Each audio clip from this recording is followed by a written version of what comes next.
Podcast 3, Prediction, Adaption, the Hazard Management Cycle and the Park Model, pages 214 and 215. Prediction. As technology increases, the methods of predicting hazardous events becomes more sophisticated. Remote sensing and seismic monitoring gives clues to activity that may lead to a disaster and must be acted upon. Advances in communications mean that info from around the world can be shared, warnings can quickly be given, and hopefully any loss of life can be averted. Adaption. Now that we accept that natural events are inevitable, we can adapt our lifestyles to prevent as much losses as possible. This concept will be better discussed in future podcasts. The Hazard Management Cycle. This is a cycle that shows how events are managed pre- and post-disaster. First in the cycle is preparedness. Despite the fact that we can do very, very little to prevent a disaster from happening, we can educate and raise awareness to help adjust behaviour to minimise the impact of a hazard. After preparedness comes the actual hazard event. Shortly after this, the second stage of the cycle is response. This means to deploy emergency plans and provide immediate emergency service to prevent loss of life or property from growing. Recovery is third, which means to restore the affected area to something resembling normality, such as the restoration of services such as schools. Mitigation is the fourth and last, which means to learn from the previous event and adapt as best possible to prevent any future impact. This is where the cycle /circle loops back around to preparedness and then revisits the four management cycles again and again with every passing hazard. The four stages, once again, are preparedness, response, recovery, and mitigation.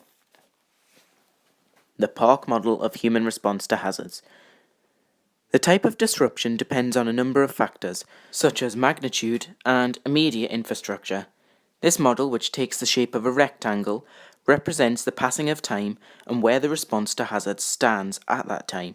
A line passes through the rectangle, starting 2/3 up the rectangle in an area called normality, with improvement above it and deterioration below it. A dashed line from the top to the bottom of the rectangle, representing the disaster, is shown. After the line is stable at normality and pre-disaster, the impact of the disaster forces the line into the deterioration zone. A steeper line represents a larger impact in disaster. The line then begins to become less steep before rising again and again through different response levels, firstly relief, rehabilitation, and finally reconstruction. The line then goes either of two ways. It returns to the height of the pre-disaster line or raises further into improved quality of life. If the line is going down, it represents a deterioration in quality of life. If it is rising, it represents an improvement. The four stages the line passes through, as a reminder, was pre-disaster, relief, taking hours to days, involving search and rescue, rehabilitation, days to weeks, involving temporary housing and reintroduction of services. Finally, there is reconstruction, which involves improving quality of life, which takes months and years, involving permanent rebuilding. Questions. Number 1. What are the four stages of the hazard management cycle? Preparedness, response, recovery, and mitigation. Question 2. What is the final stage of the Park Model? Reconstruction. And question 3.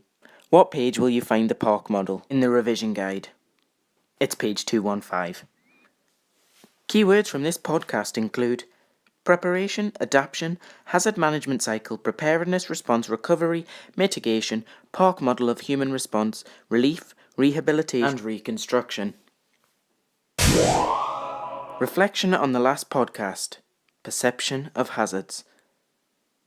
In the last podcast, we discussed ADAM, the automatic disaster analysis and mapping system, fatalism, and the different perceptions of hazards. Thanks for listening.